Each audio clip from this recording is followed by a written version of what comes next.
नमस्कार, मैं आरडी भारती और आप देख रहे हैं बिहारी सुल्तान। बिहार की राजनीति का सीधा असर उत्तर प्रदेश की राजनीति पर होने वाली है। 2025 के अक्टूबर में बिहार विधानसभा का चुनाव होगा। हमारे दर्शक एनडीए और यूपीए, कहने का मतलब एनडीए और महागठबंधन की खबरें तो सुनते होंगे। बहुजन समाज पार्टी की क्या स्ट्रेटजी हो रही है, वो क्या करने वाले हैं, यह खबरें आप तक नहीं पहुंच पा रही है कि बिहार में आखिर बसपा क्या करेगी, कितना धमाल मचाएगी। अगर आप हमारे चैनल पर नए हैं तो चैनल को सब्सक्राइब कर लीजिए। वीडियो अच्छा लगे तो इसे लाइक कर दीजिए, शेयर कर दीजिए। सब्सक्राइब नीचे काले में लिखा हुआ है, आप उंगली दबाएंगे सब्सक्राइब हो जाएगा। और थोड़ी देर हमारे साथ राजनीति के जमीन पर क्या क्या चल रहा है हम बताने वाले हैं। बहन मायावती जी को प्रधानमंत्री मटेरियल कहने वाले अखिलेश यादव जी ने क्या कहा, कांग्रेस के लिए उन्होंने क्या कहा, बिहार की राजनीति पर उनकी बड़ी गहरी नजर है और क्या क्या तुलनात्मक बातें की, इस वीडियो में हम सब कुछ बताने वाले हैं। बिहार की राजनीति में एक तरफ एनडीए है, दूसरी तरफ महागठबंधन है। महागठबंधन में एक दल ऐसा है जिसकी डिमांड को सुनकर मीडिया के सामने जो बोलते हैं आपको भी हंसी आएगी और हमें तो आ ही रही है।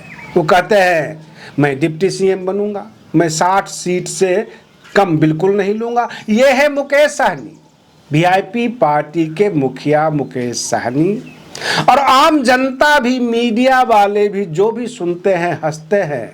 कुछ लोग ये कहते हैं कि ये एनडीए के तरफ यानी भाजपा के तरफ जाने का बहाना है, उनको इतनी सीट नहीं मिलेगी। 10 सीट अगर मिल जाए तो तेजस्वी यादव की कृपा होगी। उधर उत्तर प्रदेश से जो खबर निकल कर आई, अखिलेश यादव ये कहते हैं कि जो दरियादिली कांग्रेस ने बिहार में दिखाई है, जितनी आजादी उन्होंने तेजस्वी यादव को दी है, उतनी ही आजादी उत्तर प्रदेश में मुझे मिले।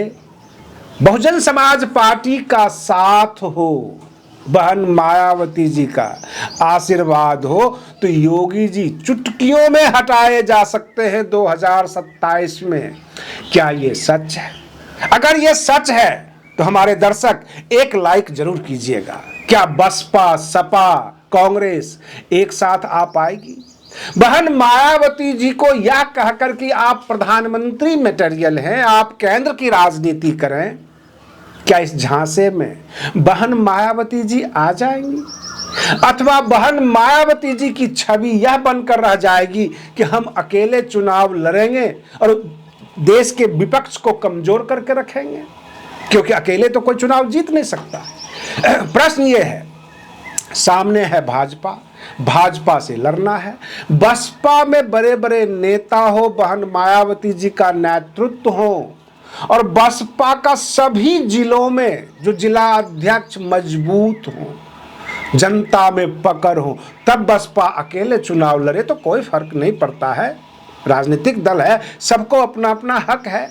लेकिन 2027 में जैसे अखिलेश यादव कांग्रेस को साथ करना चाहते हैं, लेकिन इस शर्त पर कि नेतृत्व मैं करूंगा, जो सीट मैं आपको दूंगा आपको लेना है। जैसे कि लोकसभा चुनाव में कांग्रेस को 17 सीट दे दिया था, बाकी तमाम सीटों पर चुनाव लड़ा था और कुल मिलाकर 43 सीट ये चुनाव जीत गए थे। यानी 80 सीट में 37 पर रोक दिया था भाजपा को। ये लोकसभा चुनाव की स्ट्रेटजी थी। अखिलेश यादव ये चाहते हैं कि सपा और बसपा मुख्य पार्टियां हैं उत्तर प्रदेश की, और कांग्रेस को जो हम सीट देना चाहें वो कांग्रेस ले, गठबंधन मजबूत हो और भाजपा को हटाना हो। बहन मायावती जी को इसमें क्या ऐतराज होना चाहिए? रही बात ये, बहन मायावती जी ये कहती हैं कि दूसरे का वोट हमें नहीं आता, हमारा वोट तो उनको चला जाता। तो अब बहन मायावती जी के पास 9.5% वोट है, अगर जाएगा भी तो 9.5% वोट में से ही कुछ जाएगा।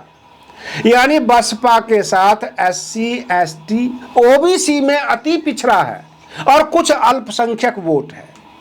उधर सपा के पास पीडीए यानी पिछड़ा दलित अल्पसंख्यक कमोबेश सब जगह से है, लेकिन कहा जाता है कि उत्तर प्रदेश में भी माय समीकरण है, यानी मुस्लिम यादव समीकरण उत्तर प्रदेश में भी है। जिस तरह से आज की तारीख में बिहार में आरजेडी मजबूत पार्टी है विपक्ष के अंदर, ठीक उसी तरह है उत्तर प्रदेश में विपक्ष में सपा एक मजबूत पार्टी बनी हुई है। उत्तर प्रदेश की असेंबली में भी सपा मजबूत है और सपा का यह हक बनता है कि वह नेतृत्व करे। बहन मायावती जी का ये मांग होना चाहिए, यह अधिकार है, वह अपने आप को जिंदा कर ले इस गठबंधन में आकर।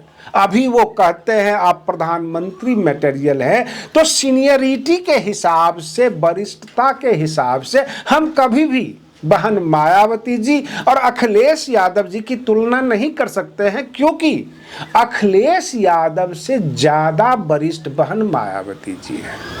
अगर हम ये कहें कि नहीं मुख्यमंत्री बहन मायावती जी बनेंगी, तो ये उनको जो है कद को छोटा करना हो जाएगा।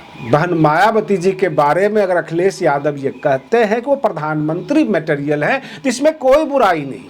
और रही बात ये, बहन मायावती जी के पास जो कैडर वोट है, जो उनका अपना वोट है, अपनों को ही घर में वापस ले आए तो बसपा मजबूत हो जाएगी। अभी अपने ही बागी हुए पड़े हैं। और समाजवादी पार्टी का यह सपना कि 2027 में भाजपा को सत्ता से आउट करना है, ये पूरा हो जाएगा। कांग्रेस जिस तरह से बिहार में साइलेंट हो गई है, चलो भाई कोऑर्डिनेशन कमेटी का अध्यक्ष तेजस्वी यादव को बना दिया, तेजस्वी यादव ही बैठकर बताया कि कितना सीट किस किस को दे रहे हैं, सारी पावर्स तेजस्वी यादव को दे रखी है। ठीक उसी तरह है क्या बहन मायावती जी, ये कांग्रेस के राहुल गांधी जी, सब के सब अखिलेश यादव को सारी पावर देंगे और फिर उसका रिजल्ट देख लें कि उत्तर प्रदेश में भाजपा सत्ता से आउट होती है या नहीं होती है। सवाल ये उठता है कि अगर सबके सब ये कहने लग जाएं कि अहम ब्रह्मोस्मि, मैं ही ब्रह्म हूं, मैं ही सब कुछ हूं, यही विपक्ष का बुरा हाल है। विपक्ष आज बिखरा हुआ है और सत्ता पक्ष सबको मान सम्मान देता है। मैं आपको बताऊं, चिराग पासवान के पास मात्र 5 सांसद हैं, वो अभी भाजपा का दिया हुआ जो उनको दिया गया था लोकसभा चुनाव में, विधायक एक भी नहीं। एक था राजकुमार सिंह मटिहानी विधायक, वह भी जदयू में जाके शामिल हो गए। बहुजन समाज पार्टी का भी एक विधायक था जमा खान, जो कि जदयू में जाके शामिल हो गया था। तो कहने का तात्पर्य यह है कि चिराग पासवान के बैनर लगे कि बिहार हमें बुला रही है। कभी कभी ये नारे लग जाते हैं कि भाजपा उनको मुख्यमंत्री बनाना चाहती है, चाहे ये फेक न्यूज ही क्यों ना हो कि चिराग पासवान मुख्यमंत्री बनने वाले हैं, लेकिन मान सम्मान तो मिला, चाहे उधार का ही मान सम्मान भाजपा देती तो है अपने सहयोगियों को। क्या महागठबंधन में अपने सहयोगियों को मान सम्मान नहीं दिया जाएगा? अगर मान सम्मान के साथ एकजुट कर लिया जाता है तो इसमें बुराई क्या है? और रही बात ये, बहुत पहले की बात है, रामविलास पासवान जी ने कहा था कि मैं बिहार की राजनीति में नहीं जा सकता, क्योंकि बिहार का मुख्यमंत्री बनकर केवल बिहार के दलित ही दिखाई देंगे। मैं केंद्र की राजनीति में इसलिए हूं क्योंकि दिल्ली से बैठकर पूरा देश का दलित की अर्थव्यवस्था, उनका हालात मुझे दिखाई देता है। यह और बात है कि रामविलास पासवान जी के ऊपर आरोप लगा, ये मौसम वैज्ञानिक है, उनको ये भी कहा गया ये भोग विलास पासवान हैं, उनको ये भी कहा गया ये सत्ता के मलाई खाने वाले हैं। लेकिन एक दलित का बेटा केंद्र में एक केंद्रीय मंत्री है, ये गौरव प्राप्त होता रहा है SC ST को। बहन मायावती जी आज उत्तर प्रदेश की सत्ता में नहीं है और उत्तर प्रदेश का SC ST समाज अपने आप को अनाथ पराया महसूस करता है। बहन मायावती जी को अगर ये ऑफर मिलता है, आप गठबंधन में आइए, आप योगी जी का मुकाबला करने में हमें साथ दीजिए। कांग्रेस को बुलाया जाता है, कांग्रेस राजी हो जाती है, जबकि ओल्डेस्ट पार्टी है, पुरानी राष्ट्रीय पार्टी है, वो राजी हो जाती है। बहन मायावती जी को भी राजी हो जाना चाहिए और भाजपा को आउट करना चाहिए। बहन मायावती जी ने जिस तरह अपने परिवार, अपने रिश्तेदार को अपने से दूर किया, सारी स्ट्रेटजी चेंज करती गई। 2027 के लिए उत्तर प्रदेश की राजनीति में वो गठबंधन की राजनीति में आ जाएं, वो सपा कांग्रेस के साथ आ जाएं। ये बड़े बड़े राजनीतिक एक्सपर्ट बोलते हैं, ये मेरी अपनी बात नहीं है, मेरा अपना कोई भी इसमें मंतव्य नहीं है। लोग कहते हैं कि अगर बसपा को पावर में आना है, ताकत में आना है, तो कांग्रेस और सपा के साथ एकजुट होना होगा। अखिलेश यादव जी की जो बुद्धि है वो निखर रही है, वो कांग्रेस और बसपा के लिए अगर ये बातें कर रहे हैं तो भाजपा के लिए समस्या हो सकती है, ऐसा राजनीतिक एक्सपर्ट का मानना है। 2027 की अभी से तैयारी शुरू हो गई और अखिलेश यादव जी ये कह सकते हैं कि हमने तो 2 साल पहले 2025 में ही ऐलान कर दिया था कि हम गठबंधन में चुनाव लड़ेंगे। हमने कांग्रेस को भी बता दिया था और बुआ जी से भी कह दिया था कि वो प्रधानमंत्री मटेरियल है, उनका स्वागत है, वो आ सकते हैं गठबंधन में। ये वो कहने लायक रहेंगे। बहन मायावती जी को भी इस तरह का कुछ बयान, कुछ गठबंधन में जाने के लिए कुछ इस तरह के बयान जारी करने चाहिए। बसपा भी केवल सपा को अपना जो है रुख मतलब सही करे और सपा को ही अपना शत्रु ना माने, कांग्रेस को ही अपना शत्रु ना माने, क्योंकि सामने सत्ता में भाजपा है। सत्ता से टकराना जरूरी है, तभी बदलाव आएगा। और जब तक बसपा के नेता सत्ता में नहीं आएंगे वो केवल रोते रहेंगे और समाज की भी हालत खराब रहेगी।